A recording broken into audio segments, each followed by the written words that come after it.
Welcome to Inspiration and Transformation from the Banks of the Ganga with Sadhvi Bhagawati Saraswati, an American sannyasi living at the Parmarth Niketan ashram in Rishikesh, India. Sadhvi is president of the Divine Shakti Foundation, a charitable organization bringing education, vocational training, upliftment, and empowerment programs to women and children. Sadhvi is also Secretary General of the Global Interfaith Wash Alliance and Director of the world-famous International Yoga Festival. Join the musings of an American sannyasi as Sadhvi shares the wisdom and teachings of her Guru, His Holiness Pujya Swami Chidanand Saraswatiji. Welcome everyone to Inspiration and Transformation from the holy banks of the sacred Ganga River in the land of Rishikesh, India. How can you stop negative emotions controlling your thoughts and feelings?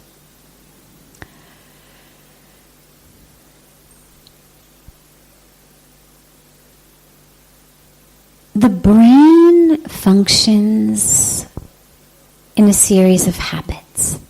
We'd like to think that every thought we had, that every emotion we had was brand new and fresh and alive and due only to that moment. But it's not. So much, the vast, overwhelming majority of what we do on autopilot. Now we know that's true about our, for example, autonomic nervous system. We're breathing, we're swallowing, we're digesting, we're sleeping, we're waking. It's the autonomic nervous system. We're not doing it consciously. But there's a lot more that goes on in autopilot than just the systems of the body. The vast majority, sadly, of what we say, the tone in which we say it, what we do, we also do on autopilot. We'd like to think we're fully conscious, making these new decisions with every minute and every moment. But most of us aren't. Most of us are just kind of moving through our day habitually. And the brain works with our thoughts in the same way. The negative thoughts that we have right now, chances are the same type of negative thoughts we had an hour ago. Chances are the same type of negative thoughts we had yesterday. Chances are the same type we had last month. Chances are the same type, if not the same content, that we had 5 years ago. Which means that if we want to change it, we have to create a new pattern, a new habit. Or we have to develop the spiritual ability to be so incredibly present and mindful with every split second that we actually are able with every thought to check it and change it.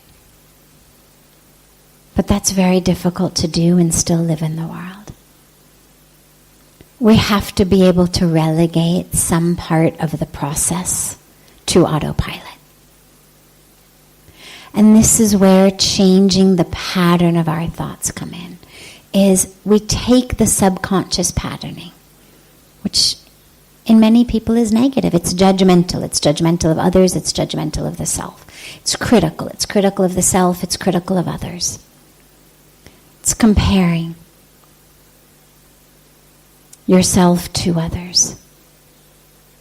It's hopeless or helpless about yourself, about the world. This is subconscious patterning. It happens at a young age. We carry it through our lives and reinforce it. And the only way to change it is to substitute it with a different patterning. And this is where the science of mantras comes in. It's also where techniques of affirmations come in. I mean, even aside from Indian tradition, focused on mantras. These days in the West, there's so much in the, New Age self-help world about affirmations. Why?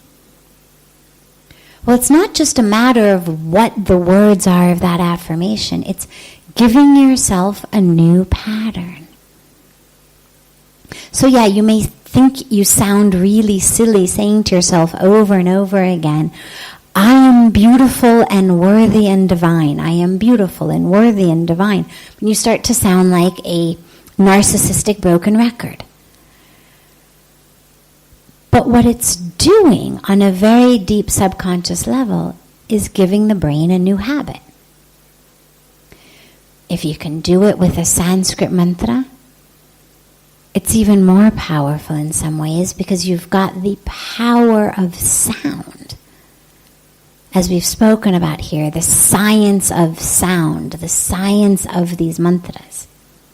So it's not just the meaning of beautiful and worthy and divine. It's the actual vibration of the Sanskrit words. You want to do both? Do both. Have a Sanskrit mantra, have an affirmation.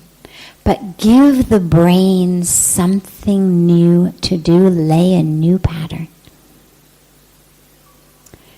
Because again, the vast majority of these thoughts are just that. It's just habit.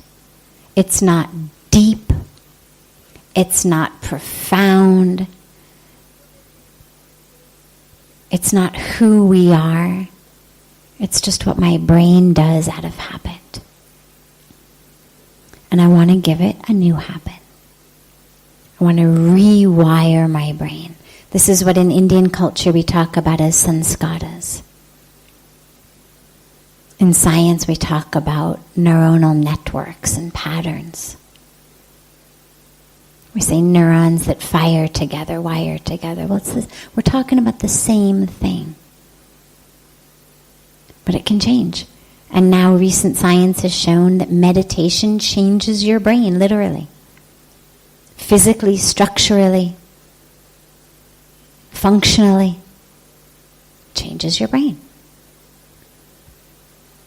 So that's the way to do it. You're listening to OTR-FM, part of the IOM radio network.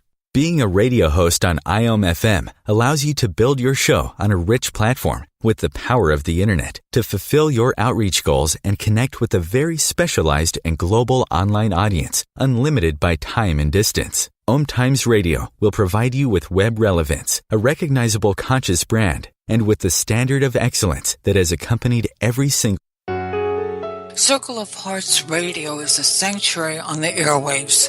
Join me, Grandmother Alaya, in the circle on Sunday 2 p.m. Eastern as I share information to both enlighten and nourish your soul. Hi, this is Christina Ricci with RAIN. Every 2 minutes, another American is sexually assaulted. If you or someone you know has been sexually assaulted, you are not alone.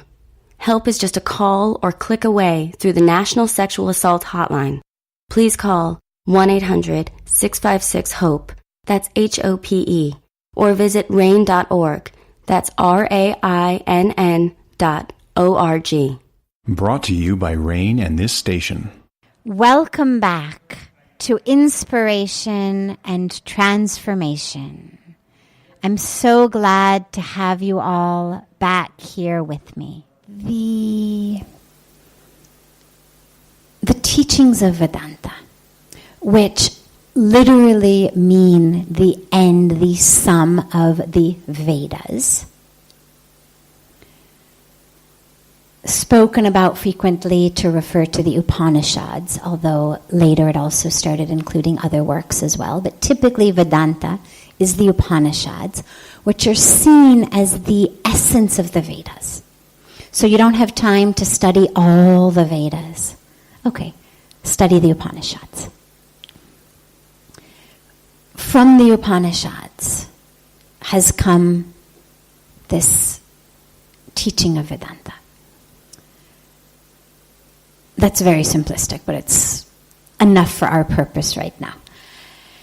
In that teaching, the primary teaching is the teaching of Advaita.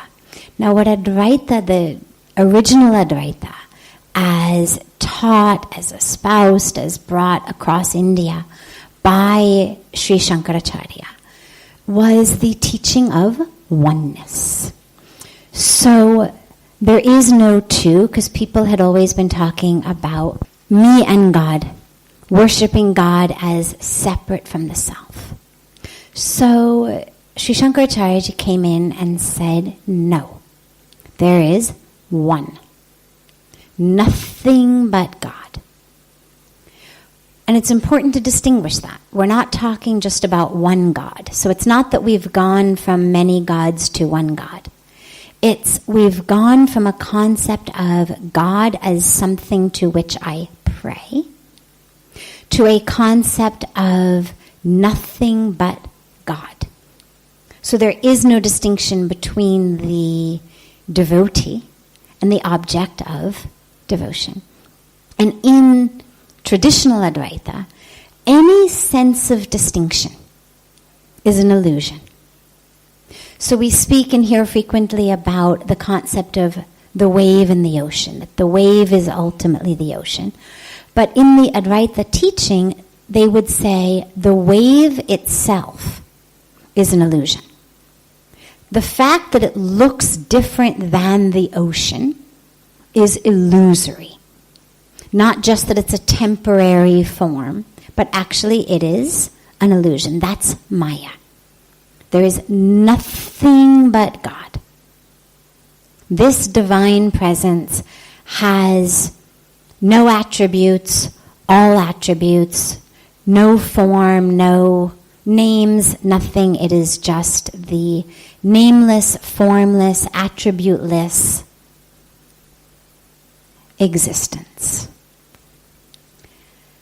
Then came in Vishishtadvaita, which was espoused and taught by a very great leader named Ramanujacharya. Same concept. We're still in the oneness of God. But Vishisht literally means unique. So it's oneness with unique qualities. So he took the teaching of Advaita and said, yes, there's nothing but God, but that God is not entirely attributeless. Rather, there are attributes of God. So there are waves on the ocean. The wave is the ocean. The wave is not separate from the ocean. It would be ludicrous for the wave to worship the ocean because the wave is ocean. And yet, the wave is an attribute of the ocean. So that's the Vishishtadvaita teaching, is oneness, nothing but God, but with attributes, with unique characteristics that are manifest in the myriad aspects of creation. Yes, we're all God, but we're embodying different attributes, all of which are of the same God. And the analogy that he gave is that in the same way that the soul is to the body, so is the infinite to the finite. So is God to us. So the body is nothing without the soul. Right? I mean, if we didn't have a soul, we'd no longer leave a body on the ground without a soul, and within a few minutes, hours, and days, it starts to be no longer a body. So in the same way that the body depends on the soul for its existence, so does the finite depend on the infinite. So does the wave depend on the ocean. If there were no ocean, there could no longer be a wave. So that's Ramanujacharya's Vishishtadvaita. Then we come into the teaching of dvaita, which is the dualism. One other aspect, though, of the Vishishtadvaita is that he said it was, and this is why I like it serving sort of as a bridge in between the two. He said that the way of knowing this truth, because of course neither of them was saying, oh, just read my books and learn what I'm saying. The emphasis is always, always, always on learn the knowledge inside, experience it. It must be yours, it must be your truth. It's not about read the books, learn the terms, pass the exam. It's about know it and live it. But where Sri Shankaracharya had emphasized Gyan Yoga, the yoga of knowledge, as the way of knowing this nothing but Godness, Ramanujacharya had emphasized bhakti, devotion. So through devotion, we would come to understand the divine, not separate from us, of which we are an attribute. But I would discover that through devotion to God. Then we come into dvaita, or dualism, rooted also in devotion. But devotion of a separateness. Now, it's very important to qualify that all of the dualists are all aware that at the fundamental level, it's all God. But with bhakti, with devotion, what there is an awareness that says, it is so beautiful. Yeah, I know I'm one with God. But it's so beautiful to love God, to worship Krishna with attributes that are different than mine. To be the lover of the beloved. And to have this thing called love between us. That's beautiful. And so the dualist path, the dvaita path, is a path rooted in the love of God by the devotee. I'm sorry? Yeah, we're going into even more specific lineages that I'm not going to go into here, but yes, there's many different paths within the dualist tradition.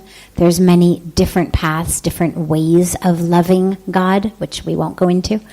But it's rooted in short in the concept of the lover and the beloved as being separate. That yes, we've been created by God. God, of course, is also in me.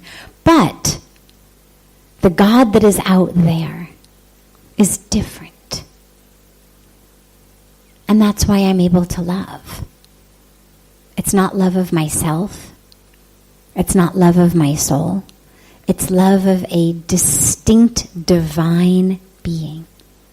The love of whom brings me that state of liberation, that state of moksha, that state of samadhi. So it's a different way of attaining. And again, it's important, I'll end here, is whatever path we choose. Of these three, of a different one. Is, because of course when we're talking about the yogic path, we have Jnana Yoga, we have Bhakti Yoga that we've talked about. We also have Karma Yoga, path of service. Whatever way we use, doesn't matter. What matters is we connect. And there's people for whom the concept of a nameless, formless, attributeless, divine, supreme existence, that's all there is the easiest way and the most powerful way for them to connect to God. For others, a path of devotion. And within that, different ways of devotion. But it doesn't matter. What matters is we connect. What matters is that we jump in to Ganga. Whether we jump from this ghat or that ghat, off the steps, off a rock, out of a raft, Doesn't matter. What matters is we connect. And all of the different schools of philosophy give us just innumerable different ways of connecting with the divine. Because ultimately that's the point. And in a way that I've seen unparalleled by any other spiritual tradition that I know of, the Indian tradition gives so many different possibilities for so many different characteristics of people that it's like there's no opportunity to say, oh, well, my nature's like this, so therefore I can't be spiritual, or therefore I can't connect to God. Because inevitably, there's going to be a path just right for you. There's going to be a way just right for you. And that's really what the point is all about. This is OTR-FM, part of the IOM radio network. OMTimes magazine is one of the leading online content providers of positivity, wellness, and personal empowerment. A philanthropic organization, their net proceeds are funneled to support worldwide charity initiatives via Humanity Healing International. Through their commitment to creating community and providing conscious content, they aspire to uplift humanity on a global scale. OMTimes, co-creating a more conscious lifestyle. Do you have time to read that inspiring book or that blog post you've been meaning to get to? In your busy world, how do you improve yourself and keep your life going? I'm Lisa Kay, and my Between Heaven and Earth radio show can transform your life just by listening. Be uplifted with inspiring topics, positive stories, and ideas that really work. Between Heaven and Earth radio is conscious living for your soul, every Wednesday at 4 p.m. Eastern Time. Like Baldwin with People for the Ethical Treatment of Animals. I grew up loving circuses and other traveling animal shows, but it never occurred to me what life might be like for the animals. Training wild animals to do things they don't understand takes force. Routine discipline with a hook or whip with the heel of a boot shows the animal exactly who's the boss. Don't patronize animal acts. Please contact People for the Ethical Treatment of Animals. 757-622-PETA.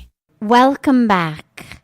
This is Sadhvi Bhagawati Saraswati with inspiration and transformation. How can you move on after suffering a lot of stress? Well, Ganga, the divine sacred river flowing in front of us, gives us such a perfect model for this. As you know, I assume most of you know, we're very, very active in the Ganga cleanup programs and Protect Ganga programs. And one of the things that we always remind people of is that actually all we have to stop doing is putting more pollution in. Because every year when the monsoons come, Ganga cleans herself. She's this model of forgiveness, this model of moving on, no matter what we dump in her, no matter how disrespectful and horrible we are to her. Every year the rains come and it's all clean. And if we just could stop dumping more things in her, Ganga would actually be clean.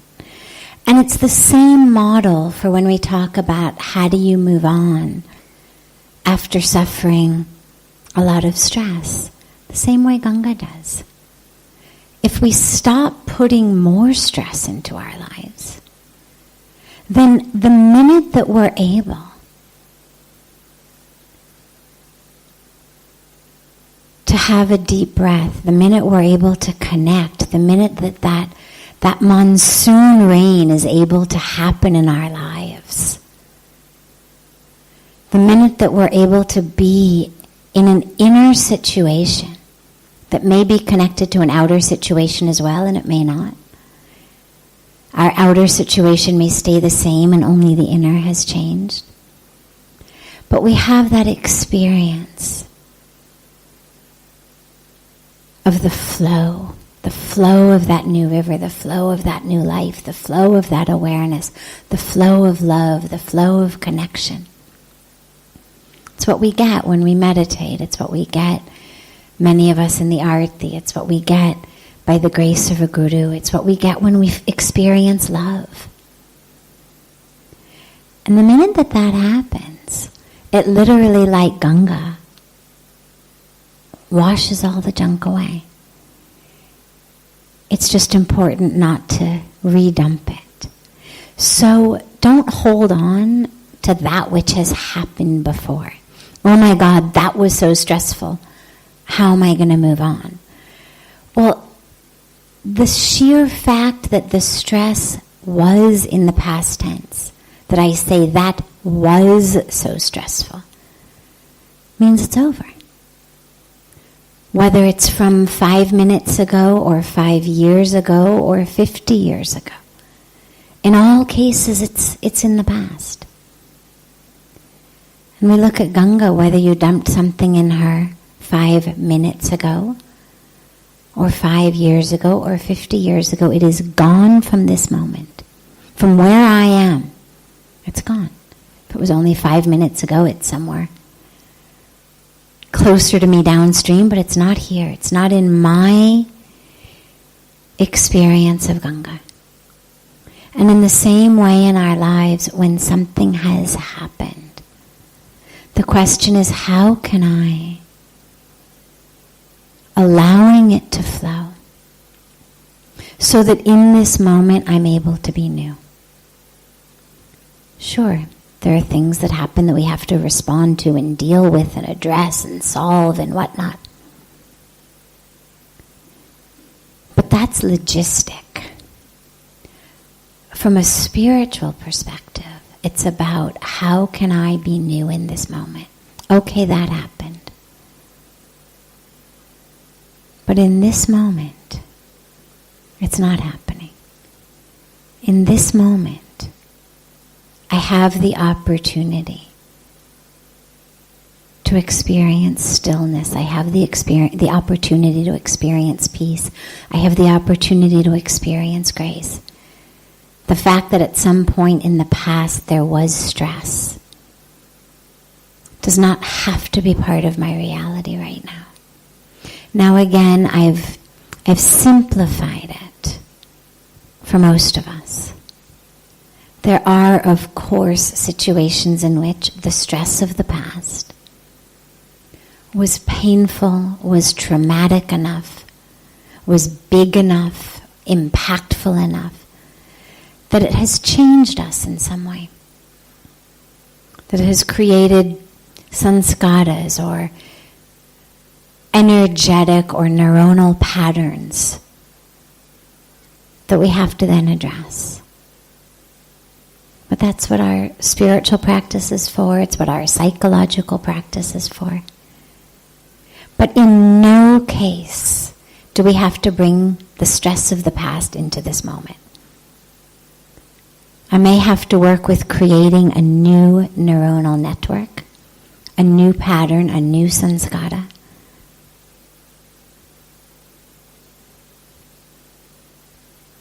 But what's most important is not to bring that stress into this moment.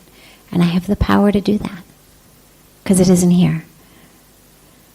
And if I find it here, it's because I have grabbed it out of the past and brought it here. Which of course we do, because we want to hold on. But that's a different question, a different situation. For this one, remember it's of the past. Remind yourself that the present moment does not have that stress. That regardless of how bad the past was, it is not happening in this moment. And I have the opportunity, the invitation, to live in this moment, not in that one. And again, yeah, I may have to deal with some things from that moment, psychologically, logistically, but I don't have to live in it. My life should be in this moment. And a lot of the the beautiful rituals that we're able to do, whether it's yagna, whether it's offering something to Ganga, whatever it is, forgiveness, is literally the equivalent of the monsoon season coming. That cleans it all out of us. And then with our spiritual practice, with our dedication, with our commitment, with our vows, we don't bring that back into our life. So that the river of our life can flow freely and cleanly and purely within us. This is OTR-FM, part of the IOM radio network. OMTimes magazine is one of the leading online content providers of positivity, wellness, and personal empowerment. A philanthropic organization, their net proceeds are funneled to support worldwide charity initiatives via Humanity Healing International. Through their commitment to creating community and providing conscious content, they aspire to uplift humanity on a global scale. OMTimes, co-creating a more conscious lifestyle. Do you have time to read that inspiring book or that blog post you've been meaning to get to? In your busy world, how do you improve yourself and keep your life going? I'm Lisa Kay, and my Between Heaven and Earth radio show can transform your life just by listening. Be uplifted with inspiring topics, positive stories, and ideas that really work. Between Heaven and Earth radio is conscious living for your soul, every Wednesday at 4 p.m. Eastern Time. Like Baldwin with People for the Ethical Treatment of Animals. I grew up loving circuses and other traveling animal shows, but it never occurred to me what life might be like for the animals. Training wild animals to do things they don't understand takes force. Routine discipline with a hook or whip with the heel of a boot shows the animal exactly who's the boss. Don't patronize animal acts. Please contact People for the Ethical Treatment of Animals. 757-622-PETA. Welcome back. This is Sadhvi Bhagawati Saraswati with inspiration and transformation. Here in this country, because there's such a widespread tradition of worshiping the divine in form, through form. They're not actually worshiping idols. This is something we remind people and explain so frequently. It's not worshiping the idol. It's worshiping the ideal of the divine through the statue. But there is a very deep belief that the divine has infused that image with divine presence. And I mention this because when we then construct temples around the image, the belief is the divine lives here, is actually present in this temple in this form.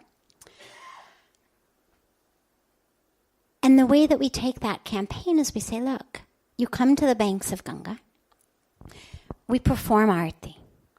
Well, arati is performed to the divine. In a Krishna temple, people perform arati to Krishna. In a Ram temple, people are going to perform arati to Ram. In a Shiva temple, people will perform arati to Shiva. When the guru goes into someone's home, people perform arati to the guru as an embodiment of the divine. So arati is performed to the divine.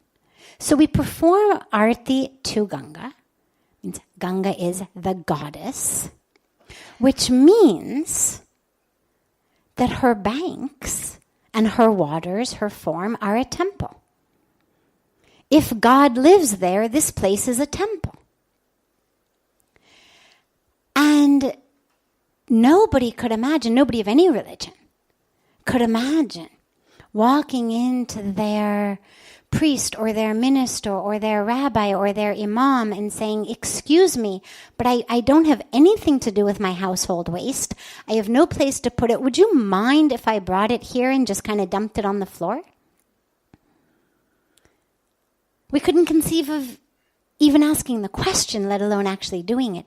No one would say, God, I'm looking for a place to hook up my household sewage to. Would you mind if I just ran a pipe and it just, came right here into the temple, into the church, into the mosque? into the good water. The concept is sacrilege. And so helping people understand. Because see, the mom analogy, that's just my physical mom. People would say, well, that's just because that's my mom in her body.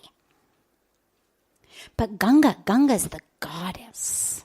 Ganga's the divine mom. So she's not subject necessarily to the rules that one would think apply to a physical person. Ganga doesn't get sick. Ganga doesn't need a hand across the street.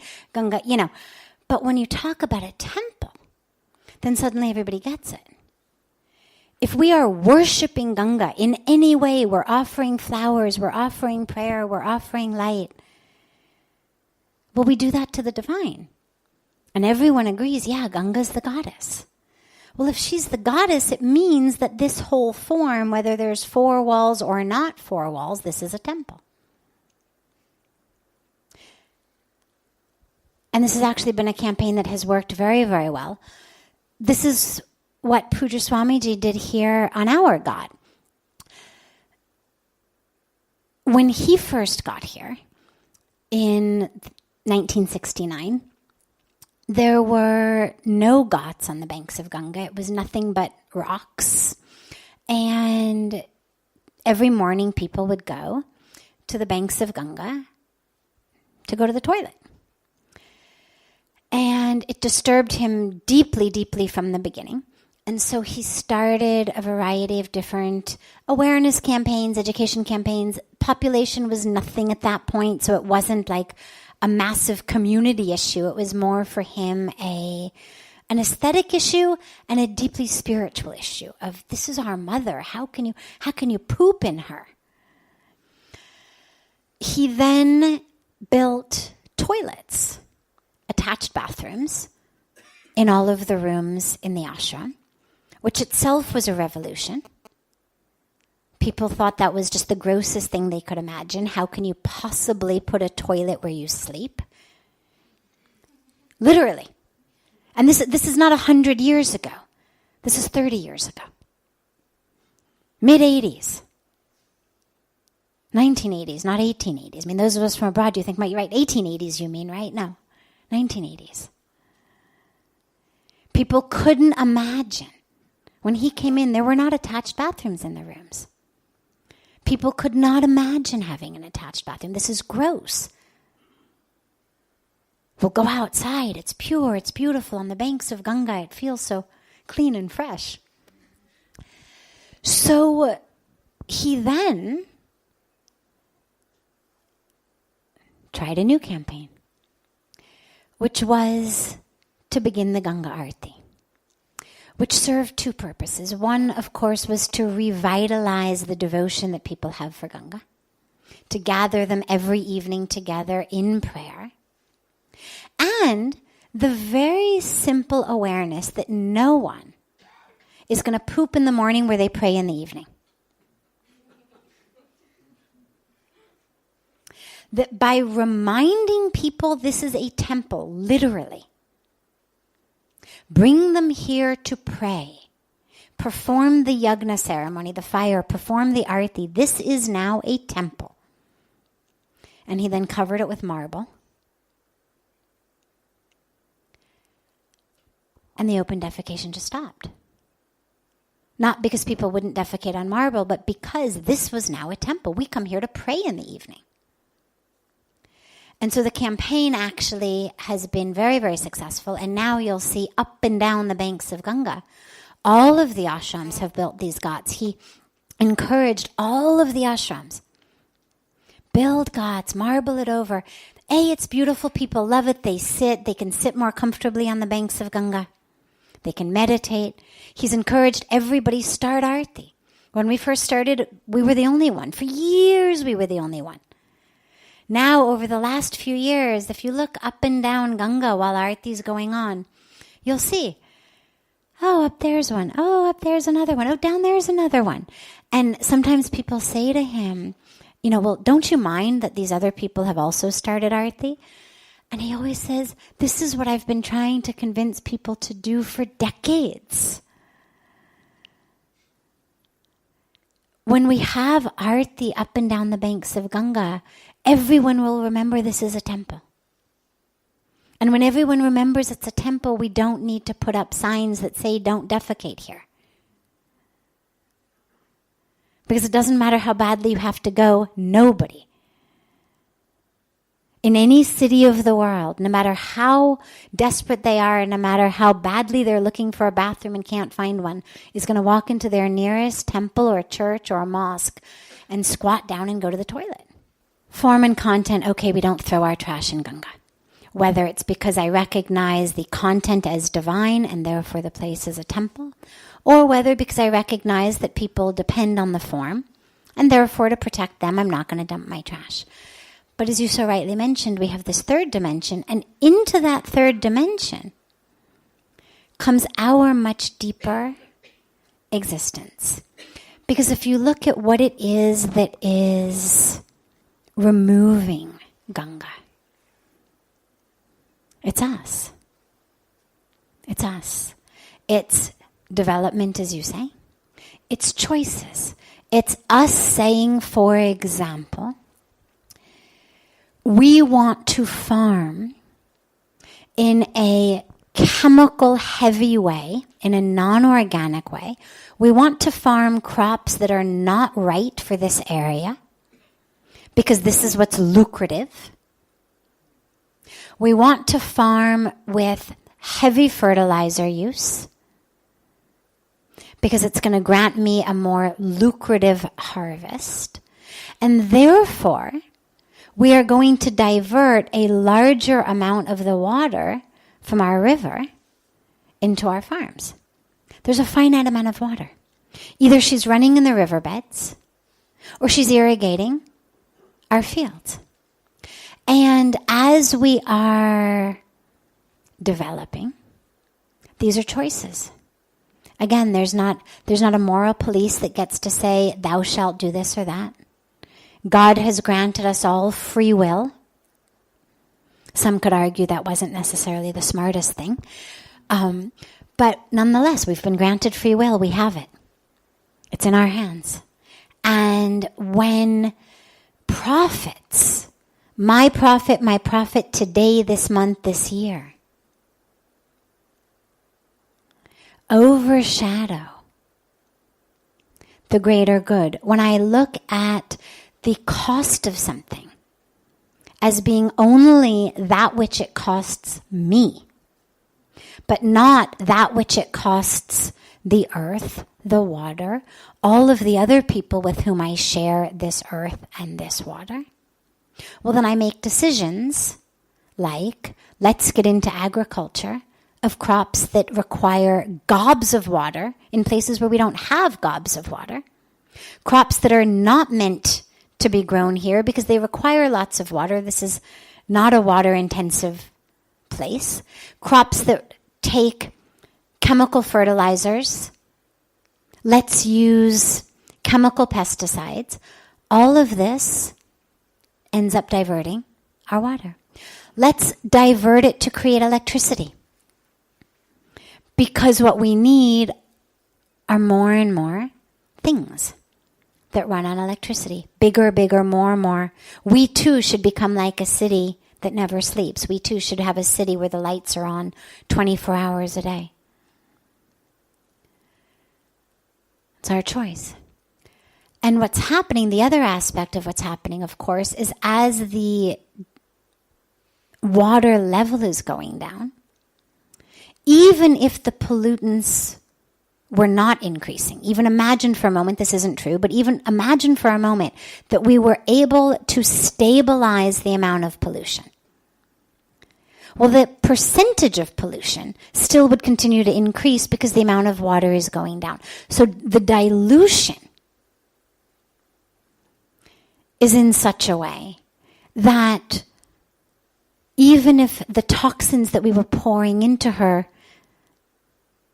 stayed the same, it's still a greater dilution, a greater percentage. And the other major aspect that this relates to within development has to do with industry. Because the greatest contributors to the pollutants in Ganga are the industries, the tanneries. Not only the tanneries, they're a huge percentage of it, but not exclusively. Well, they produce in what we call the law of supply and demand.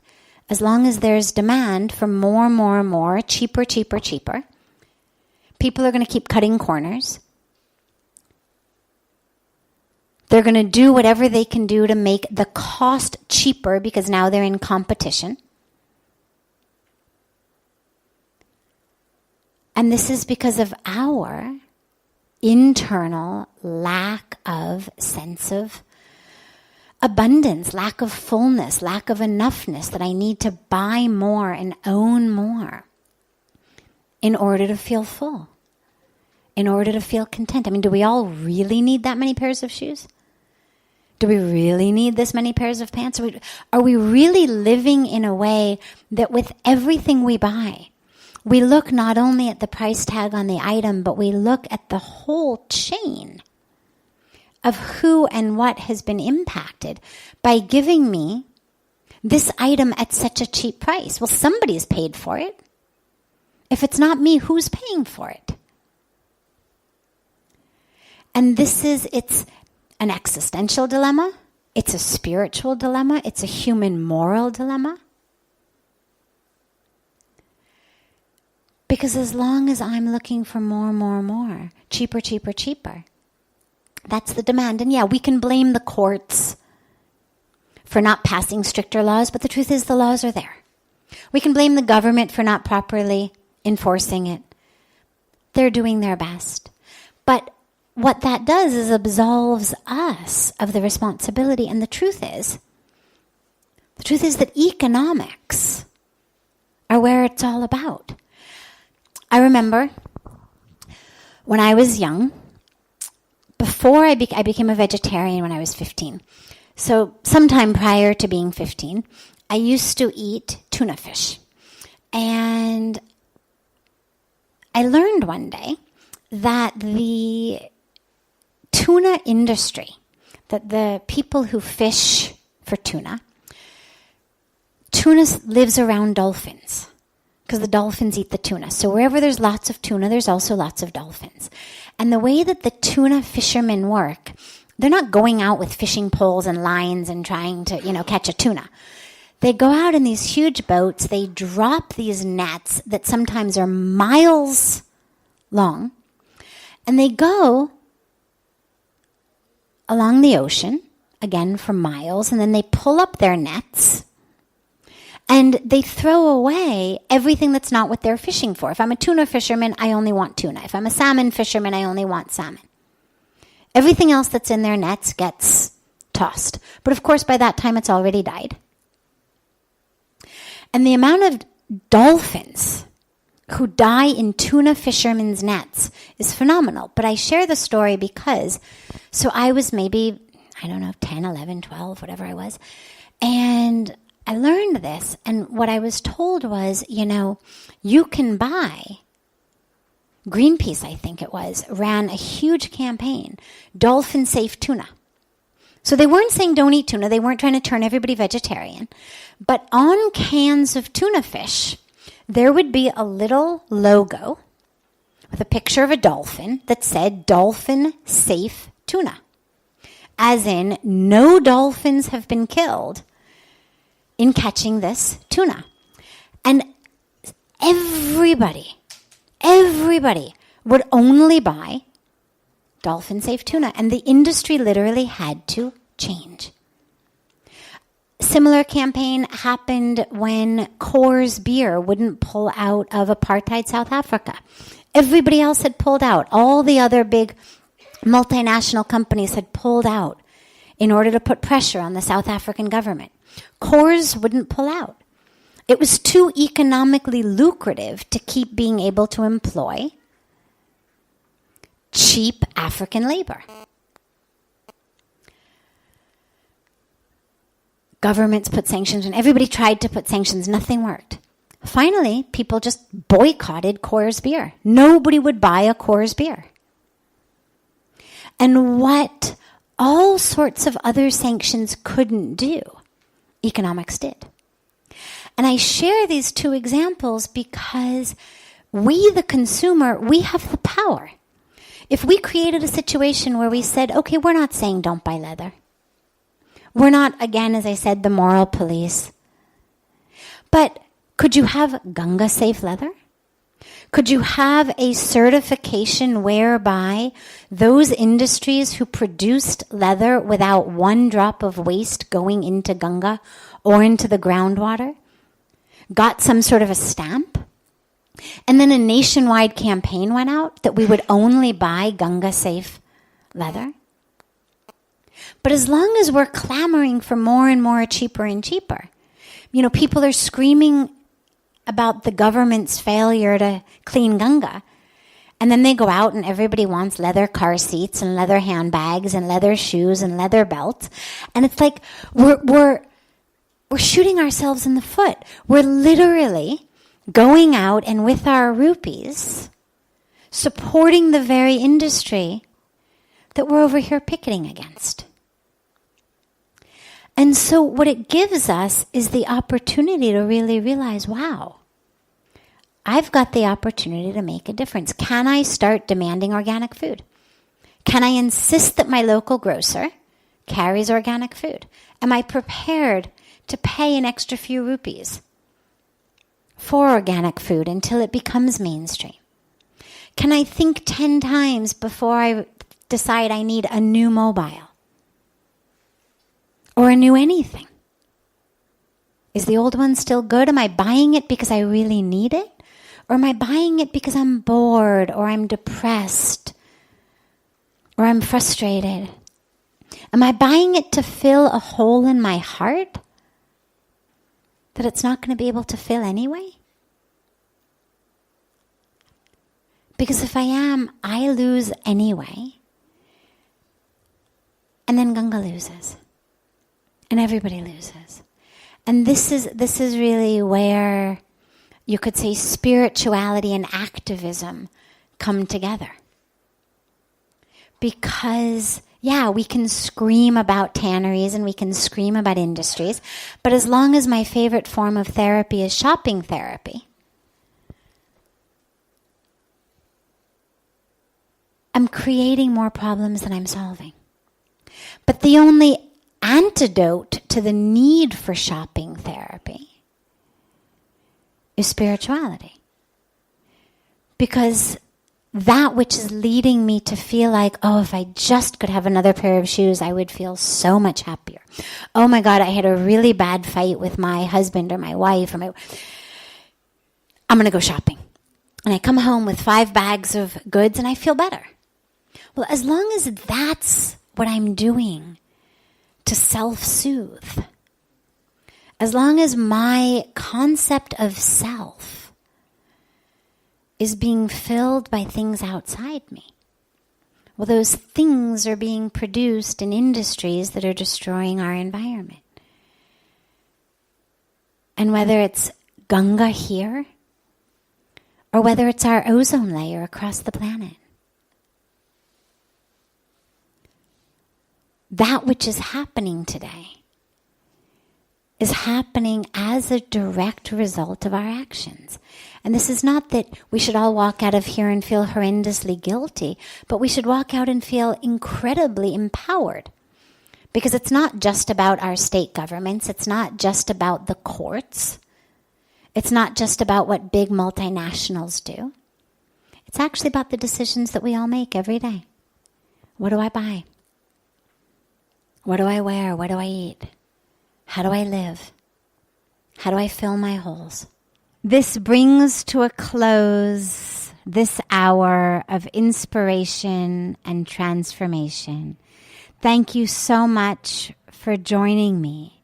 I'm so glad to be together with you all each week. And I look forward to being together again next Thursday, same time, on OMTimes Radio.